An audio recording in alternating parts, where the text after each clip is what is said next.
ಸಾವಿನ ಅಂಚಿನ ಚಿತ್ರರಂಗಕ್ಕೆ ಬೋಲ್ಟೇ ಇಲ್ಲ. ಇನ್ನು ಟೈಟ್ ಮಾಡಿ ಏನ್ ಪ್ರಯೋಜನ?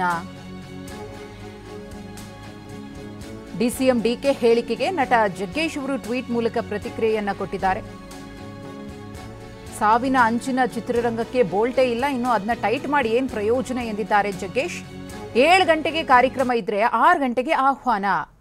ಕಾರ್ಯಕ್ರಮದ ಆಹ್ವಾನ ಪತ್ರಿಕೆ ತಲುಪಿದ್ದು 6 ಗಂಟೆಗೆ ಅಂತ ಹೇಳಿ ಜಗ್ಗೇಶ್ ಅವರು ಒಂದಷ್ಟು ಮಾಹಿತಿಯನ್ನ ಹಂಚಿಕೊಂಡಿದ್ದಾರೆ ಟ್ವೀಟ್ನಲ್ಲಿ. ಜೊತೆಗೆ ಒಗ್ಗಟ್ಟಿಲ್ಲದ ಸಂವಾದವಿಲ್ಲ, ಒಟ್ಟಾರೆ ಕಲಾವಿದರ ಸಂಘವೇ ಕಣ್ಮರೆ.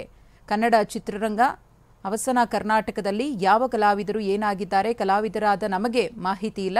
ಸಾವಿನ ಅಂಚಿನ ಚಿತ್ರರಂಗಕ್ಕೆ ಬೋಲ್ಟೇ ಇಲ್ಲ, ಇನ್ನು ಟೈಟ್ ಮಾಡಿ ಏನು ಪ್ರಯೋಜನ ಅಂತ ಹೇಳಿ ಡಿಸಿಎಂ ಡಿಕೆ ಶಿವಕುಮಾರ್ ಅವರ ಮಾತಿಗೆ ನಟ ಜಗ್ಗೇಶ್ ಅವರು ಪ್ರತಿಕ್ರಿಯೆಯನ್ನು ಟ್ವೀಟ್ ಮೂಲಕ ಕೊಟ್ಟಿದ್ದಾರೆ. ನಟ್ಟು ಬೋಲ್ಟ್ ಟೈಟ್ ಮಾಡಬೇಕಾಗುತ್ತೆ ಅಂತ ಹೇಳಿ ಡಿಕೆ ಶಿವಕುಮಾರ್ ಅವರು ಹೇಳಿದರು.